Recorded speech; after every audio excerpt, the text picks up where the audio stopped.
worry that Iran could work to make a bomb if its uranium enrichment isn't effectively controlled.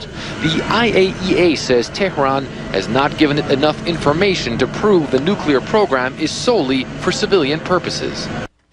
Well, there's a brief look at the Iranian nuclear program then from CNN. Our first guest is an intelligence officer and advisor to General David Petraeus, currently the director of the Global Initiative for Civil Society and Conflict at the University of South Florida, retired U.S. Army Colonel Derek Harvey. And Derek, it's always great to have you with us. It's really good to be here. All right, so let's talk a little bit about the negotiations ongoing in Iran. We heard from President Obama over the weekend that if they didn't think they were going to get a good deal, that the U.S. could simply walk away from the table. Do you believe that's the case? I don't think that's the case with this administration. They seem to be set on getting a deal.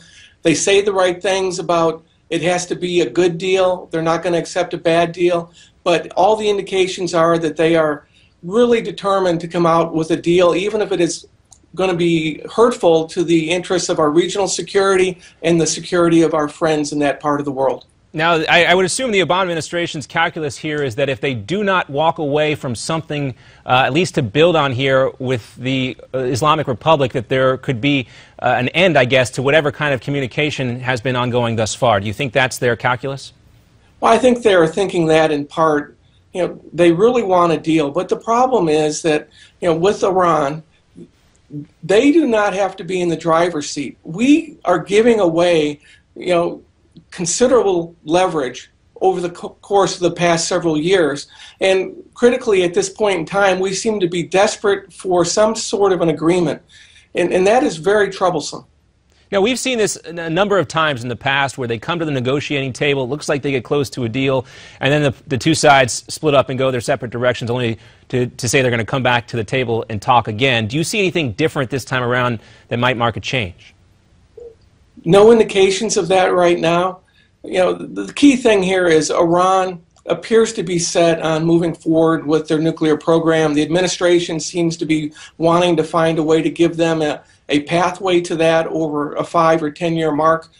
You know, the UNSC resolutions clearly say that they're not supposed to have this capability, but importantly, I'm also looking at the warheads for medium and long-range ballistic missiles, the missile development programs there in Iran, which are also subject to UNSC resolutions, but there's not a lot of discussion about that and the verifying that we're going to be able to control and limit those types of capabilities.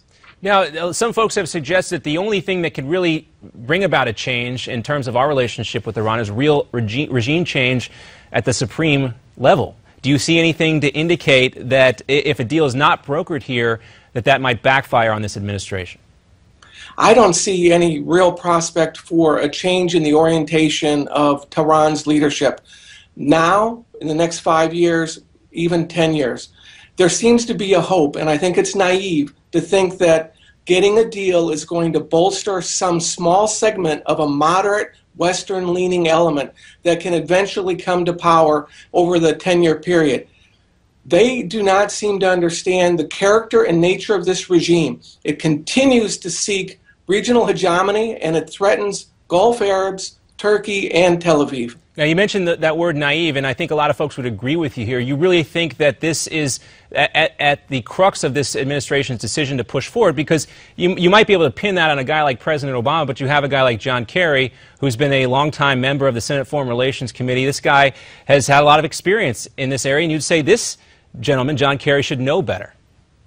I think he should, and you know, there is no indication that there's really any movement by Rouhani, the Supreme Leader Khamenei, or others. And if you're in Tehran's position, you just see a weakening of those they're negotiating with, a weakening by our European allies, and they've got support from Russia and China. There's no reason to give up what they have. They just want an easing of sanctions, and I think they're going to get it, regardless of how well they're able to protect their nuclear program and missile programs. Now, we were just showing some video on screen. It included the Secretary of Energy, Ernest Moniz. You know, there is this part of this discussion about Iran's right to have nuclear energy. Real quick before we go, we got about 30 seconds. Do you think Iran walks away from this with anything in an advancement in that arena in terms of having more nuclear energy?